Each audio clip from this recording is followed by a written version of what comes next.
Салам достор, назарыңыздарда Аралаш медиа. Бүгүн сиздерге дагы бир кызыктуу тасмалардын бирин кыскача баяндап бермекчибиз. Сиз шашпай отуруп, мага жакты белгисин басып, видеону аягына чейин көрүүгө даяр болуп калган болсоңуз, биз баштадык.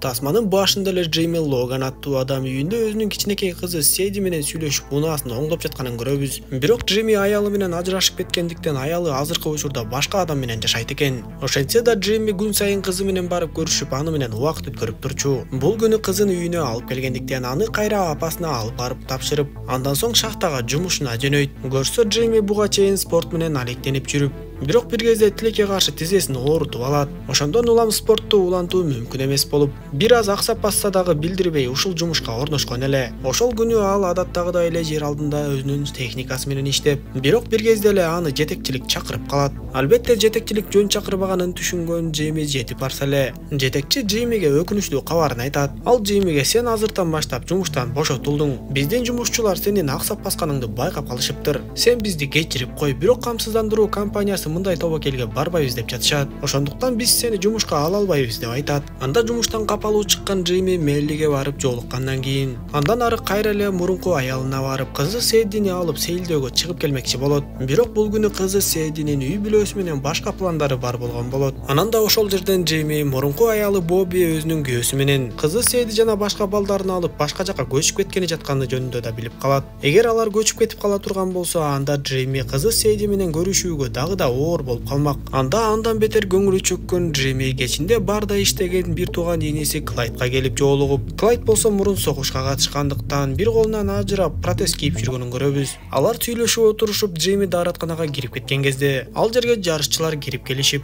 алардын эң атактуусу Макс Чилблейн деген адам Клайддын протез колун көрүп эле ар кайсы сөздөрдү айтып шылдыңдай баштайт. Ары жактан келген Джейми болсо мындай көрүнүштү көрүп, дароо эле жанагы 3 жарышчы менен мушташа баштады. Анын мындай кылыктарына иниси Клайд көнүп деле бүткөн байтор. Алар мушташып жатканда сыртка чыгып, жанагы атактуу жарышчынын унаасын өрттөп жиберет. Ошентип мушташып ызы-чуу болуп жаткан жарышчылар сыртка чыкканда, алардын унаасын ким өрттөп кеткенин өздөрү деле билбей калды. Эртеси эрте мененки тамакта Джейми Клайдка өзүнүн эмне ойлонуп жүргөндүгү жөнүндө айтып, планды да түзүп койгонун айтат. Ал планды Клайдка айтып бере баштап, көрсө Джейми баягы жер алдындагы шахтада иштеп жүргөндө, жер алдында өтө бир чоң сейф бар экендиги жөнүндө билип калган.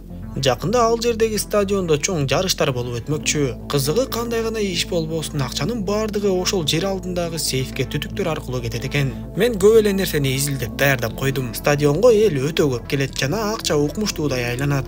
Бардык акчалар түздөн түз сейфке кеткендиктен, сейфтин ичинде канча акча бар экендиги эч кимге билинбейт. Бирок сага айтып коеюн, ал акчаларды алып чыгып кете турган болсок, ал акчалар экөөбүздүн өмүрүбүздүн аягына чейин жетет деп айтат. Анда планды түшүнүп бүткөн Клайд Джеймиге макул болуп, бирок бул ишти экөө жалгыз аткара албаарын билишип, дароо эле түрмөдө отурган эски таанышы Джо Бенк аттуу профессионал адамга келип жолугушат.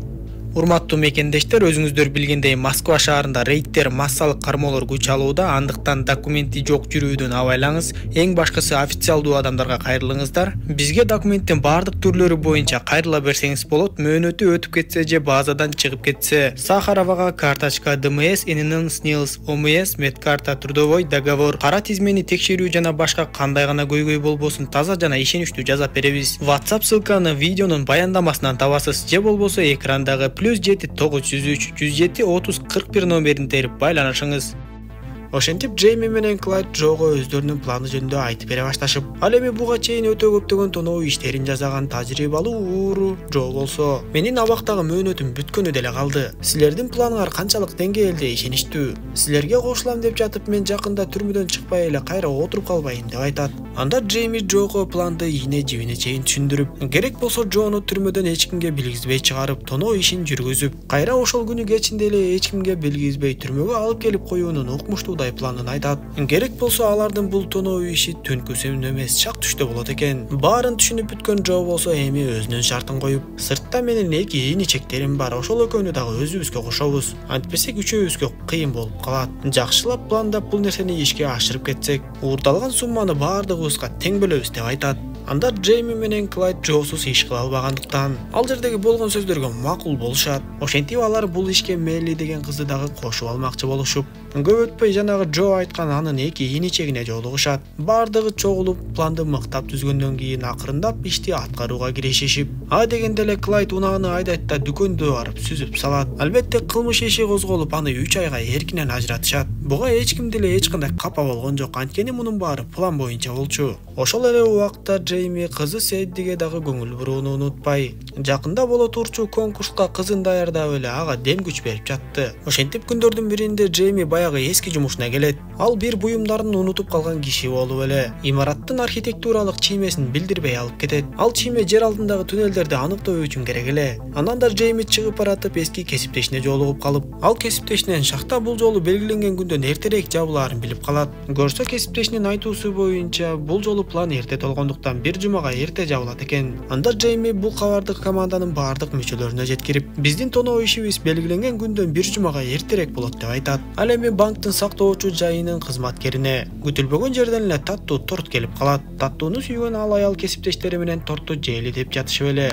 Бирок полиция кызматкерлери ал аялды чакырып кетет. Сыртка чыкса ал аялдын унаасын кимдир бирөөлөр сүзүп кетишиптир. Анда ал аял полиция кызматкерлери менен ал жерден чечишип келгенчекте эле иш убактысы бүтүп сактоочу жай автоматтык түрдө жабылып калат экен. Ал эми команда болсо план боюнча ал жака курт кумурскаларды жөнөтүп салышкан. Эртеси күнү сактоочу жай ачылып иш башталары менен эле ал жактагы тортто өтө көп курт кумурскалар жүргөнүн көрүшүп, дароо эле атайын адистерди чакырышып, сактоочу жайды курт кумурскадан арылтмакчы болушат. Албетте план боюнча даяр турган Джонун иничектери бул жерге жетип келишип, сактоочу жайды тазаламыш болуп эле өздөрүнө керектүү түтүктү орнотуп кетишет. Ал эми абакта дагы өзүнүн авторитети бар Джо болсо, башка түрмөкечтер менен сүйлөшүп, тиешелүү күнү тиешелүү убакытка чейин түрмөкечтердин көтөрүлүшүн жазууну уюштурмакчы болушат. Ошондон кийин Джо план боюнча тамак жеп жаткан жеринен эле какай баштап, өзүн жаман сезип кусуп баштагандыктан аны ошол оорукана бөлүмүнө жөнөтүшөт. Ал эми оорукана бөлүмүндө болсо Клайд өзүнө берилген жумуштарды аткарып, өзүнүн абактагы мөөнөтүн өтөп жүргөн болчу. Бул кезде Мелли Джейминин кызын конкурска даярдап бүтүп,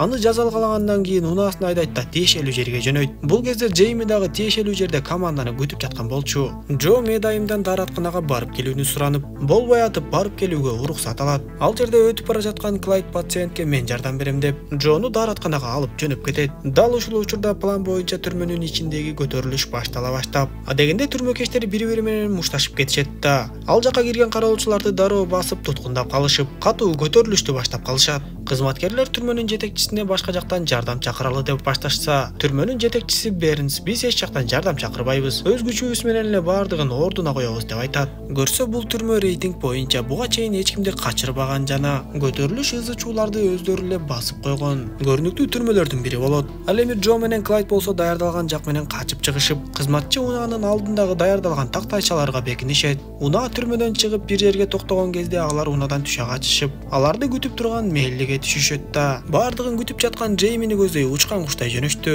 Ал эми Бернс болсо түрмөкечтер менен сүйлөшүү жүргүзгөнгө аракет кылып, бирок түрмөкечтер түрмөнүн жетекчисине такыр эле ойго келгис шарттарды айтып туруп алышат. Ошентип үчөө шахтага жеткенден кийин далай тоноо ишин жүргүзгөн Джо эч кандай бомбасыз эле химияны өтө укмуш билеби айтор. Джейми ала келген заттарды бири-бирине аралаштырып отуруп эле жарылуучу зат жасап салат. Ал эми башка сейфке кетүүчү түтүк буга чейин эле даярдалган болчу. Бирок Джонун бомбасы аларды биринчи ирет өтө коркутуп, кайрадан өздөрүнө эле атып кайтып келип калат. Экинчи жолкусунда бомба жарылып, план ишке ашып, сейфтеги акчанын бардыгы ошол жарылган түтүк аркылуу артка сорула баштайт. Ал эми ошол акча сорулуп барган тиешелүү түтүктү команда тосуп алып, таштанды баштыктарына сүйүнүп эле акчаларды толтура башташат. Ал ортодо эки бир тууган менен Джонун иничектеринин ортосунда келишпестик болуп кетип, күтүлбөгөн жерден эле аппарат Клайддын жасалма колун соруп кетет. Ошентип акчанын баарын салышкандан кийин Джонун иничектери таштанды чыгарып бараткан кызматкерлердей болуп эле ал жактан чыгып кеткенге мүмкүн болот. Джейми дагы ошолордой эле чыгып кетип, ал эми Джо менен Клайд болсо кайрадан түрмөгө кайтып барып калуу үчүн туннель аркылуу чыгып жөнөшөт. Бирок туннелден чыга бериште аларды баягы атактуу жарышчы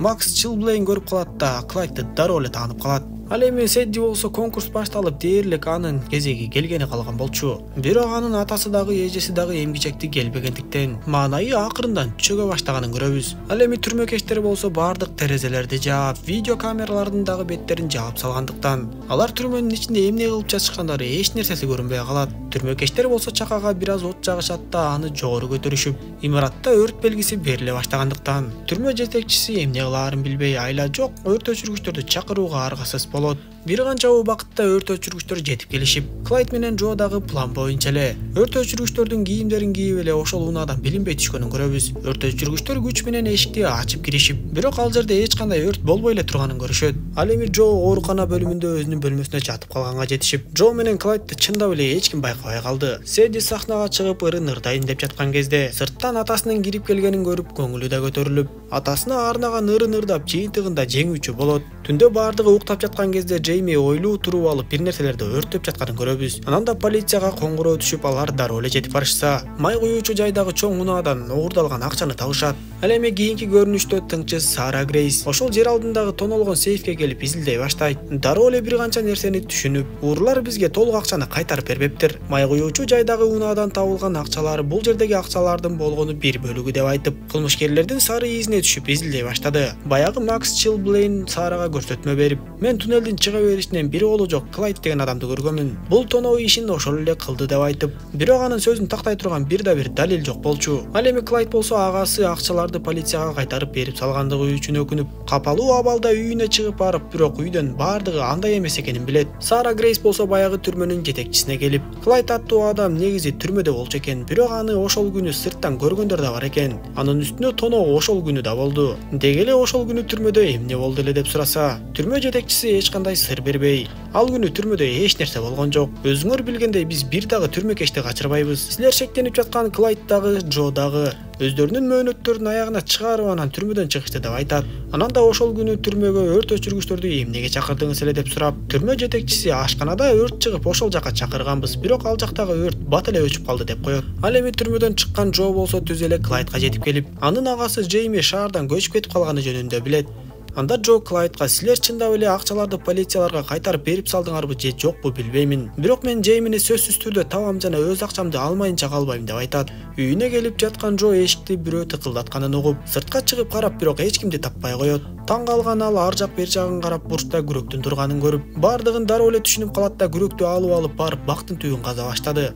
Жана албетте ал жерден өзүнө тиешелүү акчаны табат. Көрсө Джейми эч кимге айтылбаган пландын аягын өзү аткарып, эч ким бири-биринен акча талашпасын деп бардыгына бирдей акчаны бөлүштүрүп, полициядан да кутулуу үчүн акчанын бир канча бөлүгүн билдирбей кайтарып берген болчу. Ошентип арадан жарым жыл, бир жыл өткөндөн кийин гана эми полициялар бизди издебей деле калды окшойт. Издесе деле таба албайт, ошондуктан акчаңарды кенен колуна бергиле деп, андан ары беймарал жашоону өткөрө башташат. Клайд болсо күндөрдүн биринде бир кыз менен таанышып калып, аны менен мамиле кура баштаганын көрөбүз. Көрсө ал кыз Сара Грейс болуп чыгып, сыягы тыңчы кыз кылмышкерлердин куйругун баскан сыяктуу. Кыңгыр иш 40 жылда билинет дегендей каманданын иши кайра эле билингени калды окшойт. Тасма дал ушундайча соңуна чыгат достор. Видео жаккан болсо мага жакты белгисин басып, дос тааныштарыңыз менен бөлүшүп койгонду унутпаңыз. Кийинки видеолордон көрүшкөнчө аман болуңуздар.